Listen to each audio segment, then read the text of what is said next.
So now we're going to talk a little bit about boundaries. And I speak about boundaries in many of my episodes because they're really the key to connection. And boundaries held appropriately really are a model of love. Responsive parenting isn't permissive. Letting them do whatever they want because they want it and that makes them more comfortable. And ultimately, we're tired, right? As parents or caregivers, we're tired. And so sometimes the path of least resistance is just letting them get away with whatever it is they're doing because we're worn out. But we have to be reminded that boundaries create safety, and kids need to know that we're the sturdy leader of boundaries. So step one is always to validate a feeling, but then we need to hold the limit. And if they don't hear you, it's okay to just kind of do a broken record technique and repeat that limit. It's not okay to hit. We're not going to hit. We're going to keep our hands to ourselves. And we do it in a calm voice because then we help to co-regulate the child. So let me give you another simple example. This kind of thing happens all the time. Your kid wants another cookie. They want another cupcake. They want more dessert.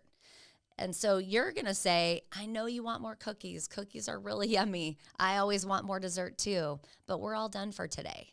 So we empathize first, plus we set the limit, which then creates security. So it's empathy plus a limit equals security in the child. That helps you to be the sturdy leader. It helps you manage the moment and be in charge. And they can feel, even though disappointed they can't have the other cookie, calm in the fact that they know that there are limits and boundaries. And really, kids will always work the edges until they find them. And so if your child is really acting out regularly, what you can assume is that your limits have been wiggly. Your boundaries have been wiggly.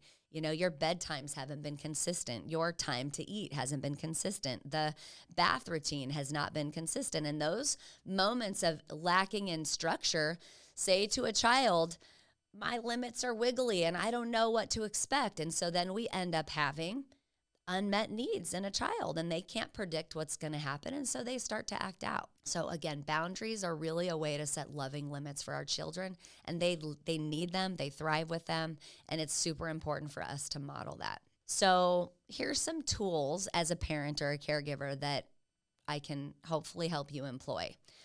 The first thing is a pause. Pausing before reacting. And this is hard for all of us. I talked about the example with my grandson last night. I could give you 1,000 more with my grandkids regularly that I am guilty of myself, not pausing before the reaction. But truly, your calm is the medicine. Your calm is what helps a child to co-regulate with you. They match pitch with you. So if we come in calm, we are co-regulating. Sit close, bend down, get on their level, breathe slowly. Sometimes they'll even match that. Offer your physical presence as part of how to get them calmed down. Did you know that children can't even regulate their nervous systems at all without the help of an adult until they're 6 months old?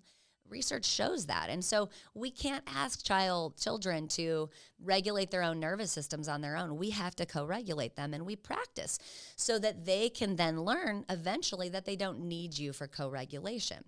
So with co-regulation, again, we're modeling what it is we're hoping to gain in the moment. We're going to mess up. So we want to repair after those ruptures.